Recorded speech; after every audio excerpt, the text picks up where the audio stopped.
வணக்கம். நம்ம சேனலுக்கு தொடர்ந்து ஆதரவளித்துக் கொண்டிருக்கும் நல்ல உள்ளங்களுக்கு நன்றி. தொடர்ச்சியாக ஆதரவு கொடுங்க. ஜனநாயகன் படத்துக்கு மீண்டும் சிக்கலானா இன்னைக்கு நீதிமன்றம் என்ன சொல்லியிருக்கு, குறிப்பாக பார்த்தீங்கன்னா சென்சார் போர்டு என்ன சொல்லியிருக்குது.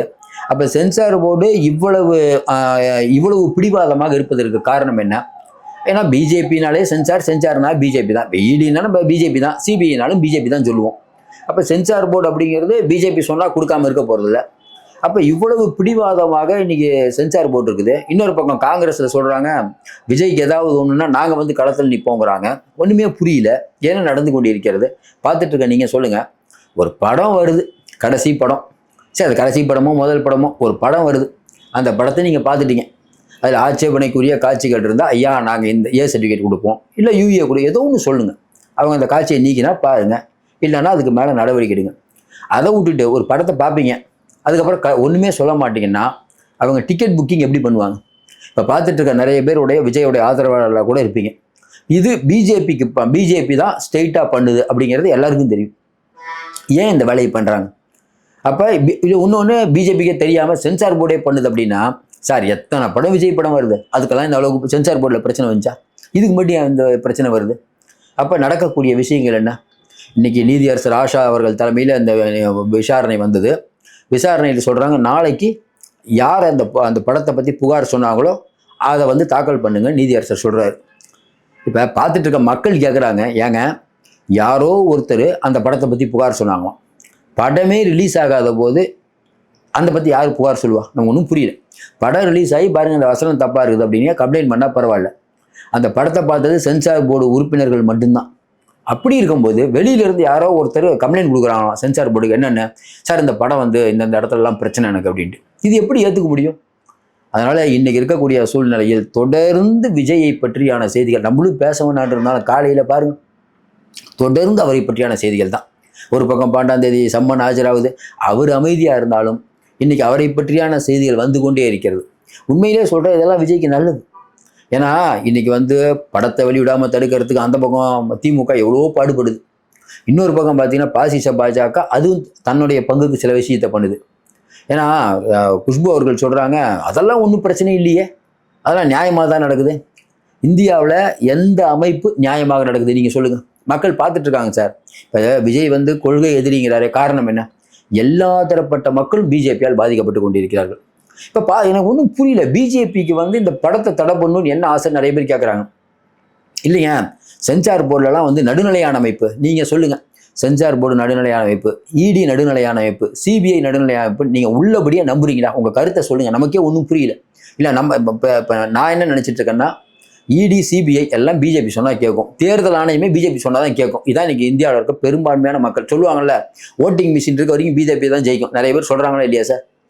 அப்போ திமுக அது பங்குக்கு ஒரு வேலையை காட்டுவீங்க, பிஜேபி ஒரு பங்குக்கு தான் வேலையை காட்டுனா அப்போ ஒருத்தர் அரசியலுக்கு வரக்கூடாது. அப்போ நீங்கள் வந்து விஜய் அந்த டைலாக் சொல்லுவார் பாருங்க, சாட்டை எடுத்துகிட்டு ஒரு டைலாக்லாம் அந்த ட்ரெய்லரில் வந்தது, நீங்கள் பாட்டு கோடியாக கொள்ளடிச்சிட்டு இருக்கீங்களேன்னு சொல்லுவார், வரல உண்மை அதான் இருக்கா இல்லையா? அப்போ இவங்கெல்லாம் மதவாதம், ஜாதியவாதம், திராவிடம், தமிழ் வாழ்க இதெல்லாம் நீங்கள் பேசுவீங்க. பேசிட்டு நாட்டு மக்களை சொல்லிகிட்டு இருப்பீங்க. யாராவது ஒருத்தர் உங்களுக்கு நடுவில் ஒருத்தர் வந்தாங்கன்னா நீங்கள் எல்லாம் ஒன்று சேர்ந்துக்குவீங்க. ஒன்று சேர்ந்து பூசா வராங்கல்ல, அவங்க மேலே டார்ச்சர் பண்ணுவீங்க. அவங்க அரசியலுக்கு வரக்கூடாது, நாங்கள் தான் சண்டை போட்டுக்கணும். நீங்கள் யார்? திமுகவுக்கு தான் போட்டு, யார் அண்ணன் உதயநிதி சொல்கிறது. இந்த பக்கம் செல்லூராஜ் திமுக தாங்க போட்டு. ஏங்க அது மக்கள் சொல்லணுங்க, நல்லா யோசனைப்பாரு. அப்போ இவங்க எப்படி கொண்டு போகிறாங்க? ஒன்றும் இல்லைதான், பிஜேபி 10 ஓட்டு வச்சுருக்க பிஜேபி சொல்லுது. தமிழ்நாட்டிலலாம் பிஜேபிக்கு எவ்வளோ செல்வாக்கு தெரியுமா? இதை நம்ம சிரிக்காமல் கேட்கணும். நல்ல இதெல்லாம் காமெடியெல்லாம், உண்மையிலே சில காமெடியெல்லாம் நம்ம சிரிக்காமல் கேட்க வேண்டியதாகுது. அதாவது சொல்லுவாங்கல்ல, பொய் சொல்லலாம், ஏக்கர் கணக்கிலேயே பொய் சொல்கிறதுன்னு ஒரு காமெடி இருக்குது, அந்த மாதிரி. இப்போ விஜய் அவர்கள் ஒரு பதபதப்போடு இருக்கணும், அந்த பட நிறுவனம் ஒரு பதபதைப்போடு இருக்கணும். என்னென்னா விஜயை வச்சு படம் எடுத்து இல்லை, எங்கள் பவரை நாங்கள் காட்டுறோம், நீ எவ்வளோ பெரிய கோடீஸ்வரனாக கூட இருப்பா, நாங்கள் வைக்கிறது தான் சட்டம். நடக்குதா இல்லையா? வலிமை உள்ளவன் வச்சதெல்லாம் சட்டம் ஆகாது தம்பின்னு ஒரு பாட்டு இருக்குது, எம்ஜிஆர் பாட்டு. ஆனால் இன்றைக்கி அப்படியே நடக்குது, வலிமை உள்ளவன் வச்சது மட்டும்தான் சட்டமாகுது. அப்போ விஜயை அலக்களிக்கணுங்கிறதுக்காக என்ன வேணால் பண்ணுவாங்க.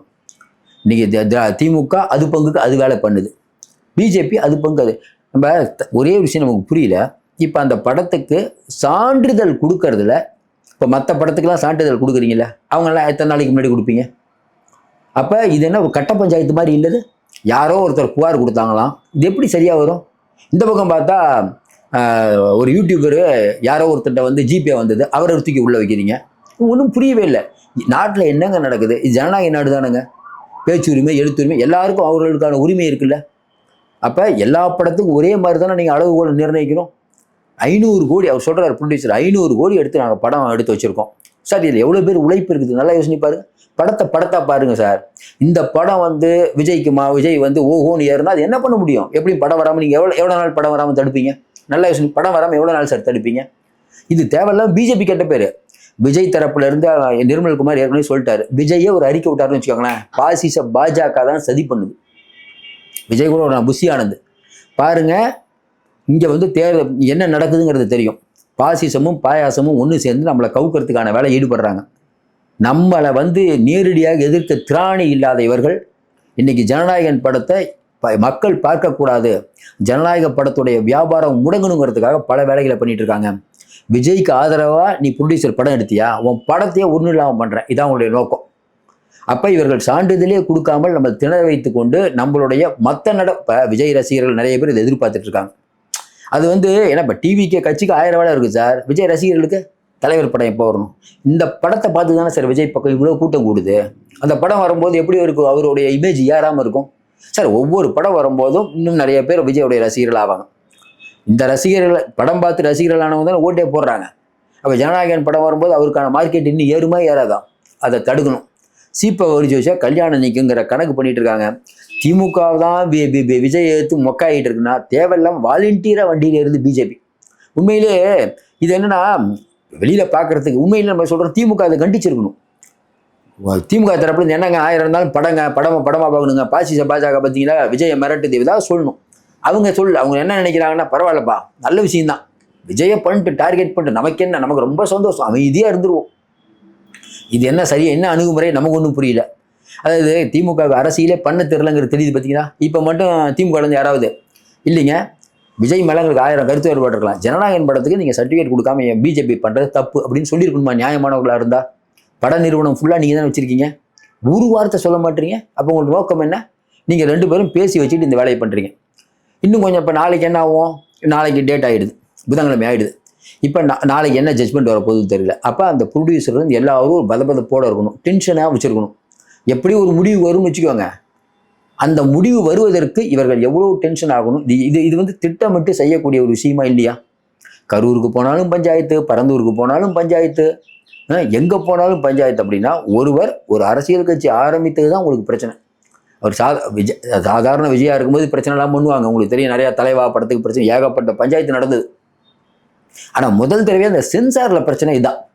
அப்போ கட்சி ஆரம்பிக்கிறதுக்கு முன்னாடியே திராவிட கட்சிகள் தான் பிரச்சனை பண்ணும். பிஜேபி வந்து அந்த இதுக்கு பிரச்சனை பண்ணாங்க, அதெல்லாம் ஜிஎஸ்டிக்கு பிரச்சனை பண்ணாங்க, அதெல்லாம் முடிஞ்சு போச்சு. ஆனால் கட்சி ஆரம்பித்த உடனே எல்லாரும் சேர்ந்து விஜய் டார்கெட், கூட்டணிக்கு வரியா இல்லையா, இல்லை வந்து படத்தை விட மாட்டேன். இது வந்து அடாவடியான நடவடிக்கையாக நம்ம பார்க்குறோம். வெகுஜன மக்கள் கண்டிப்பாக பாடம் புகட்டுவார்கள்.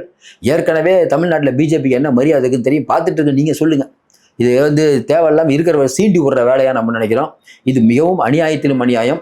இது யாராலும் ஏற்றுக்கொள்ள முடியாது. சென்சார் போர்டு சொல்கிற மாதிரி நாங்கள் வந்து எப்போ வந்து கொடுக்கணுங்கிறத யாரும் எங்களை கேள்வி கேட்க முடியாது. அப்படிங்கிறத இப்போ கேள்வி கேட்க முடியாதுன்னா யார் நீங்கள் கடவுளா கேட்பாங்களா இல்லையா? சார் எல்லாரும் ஆளுநருக்கு ஒரு காலக்கேடு இருக்குது சார், ஜனாதிபதிக்கு ஒரு காலக்கேடு நிர்ணயிக்கணும் தானே சார். இன்றைக்கி மக்கள்லாம் எவ்வளோ மகிழ்ச்சி அடைஞ்சாங்க கோர்ட்டு உச்சநீதிமன்றம் சொன்ன உடனே.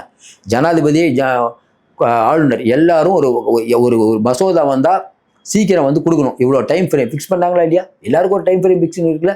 அப்போ நீங்கள் என்ன சொல்கிறீங்கன்னா சென்சார் போர்டு பார்ப்பீங்க, கடைசி வரைக்கும் பதில் சொல்ல மாட்டீங்க. 9ஆம் தேதி ரிலீஸ்னா 8ஆம் தேதி நைட் சொல்லுவீங்க, அது வரைக்கும் அவங்க காத்திருக்கணும். நீங்கள் வந்து இல்லை 8ஆம் தேதி நைட்டு சான்றிதழ் கொடுத்துட்டீங்கன்னு வச்சுக்கோங்களேன், சின்ன பசங்க பார்க்க முடியாது. எங்கே அவங்க அதை கட் பண்ணுவாங்க? எப்போ கட் பண்ணி எப்போ ரிலீஸ் ஆகுறது?